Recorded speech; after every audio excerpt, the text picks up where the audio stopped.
नरेंद्र मोदी ने साधा कांग्रेस पर निशाना, कहा सत्ता में फिर नहीं आएगी यूपीए सरकार। केंद्र में सशक्त सरकार देने के लिए लोगों से की अपील। प्रियंका गांधी ने कहा यूपीए सरकार ने राजीव गांधी के भूमि सुधार के सपने को किया साकार। लोगों से ऐसी सरकार चुनने की अपील की जिसके केंद्र में न हो व्यक्ति सत्ता। भाजपा अध्यक्ष राजनाथ सिंह ने यूपीए सरकार पर भ्रष्टाचार के मामले को लेकर साधा निशाना, कहा पिछले 10 साल में 5.5 लाख करोड़ के हुए घोटाले। कांग्रेस प्रवक्ता आनंद शर्मा ने भाजपा पर हमला बोलते हुए कहा कि भाजपा हमेशा बांटने की राजनीति करती है। उन्होंने कहा कि क्या भाजपा बताएगी कि हजारों करोड़ रुपए के प्रचार के लिए भाजपा धन कहां से ला रही है।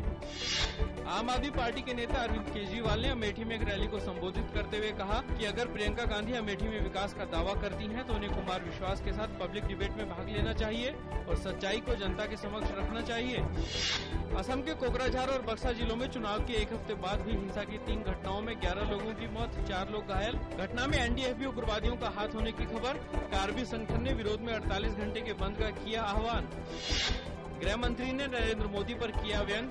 जासूसी प्रकरण में व्यक्तिगत गोपनीयता पर चिंता व्यक्त करते हुए कहा मामले की जांच के लिए न्यायाधीश की नियुक्ति का चुनावों की घोषणा से पहले हो चुका था फैसला।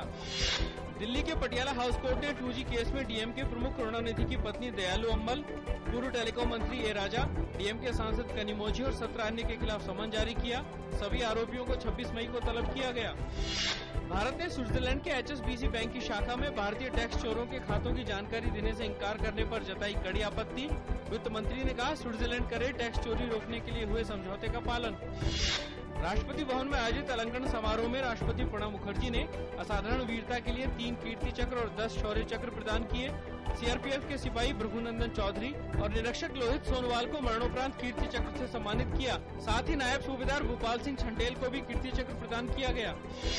सीबीआई ने साल 2005 में तालाबीरा 2 कोयला खदान के आवंटन में कथित अनियमितताओं के सिलसिले में पूर्व कोयला सचिव पीसी पारेख के साथ आज दूसरे दौर की पूछताछ की। शेयर बाजार मामूली गिरावट के साथ बंद हुए। सेंसेक्स 14 अंकों की गिरावट के साथ 22,404 पर बंद हुआ। निफ्टी 2 अंकों की कमी के साथ 6,695 पर बंद हुआ।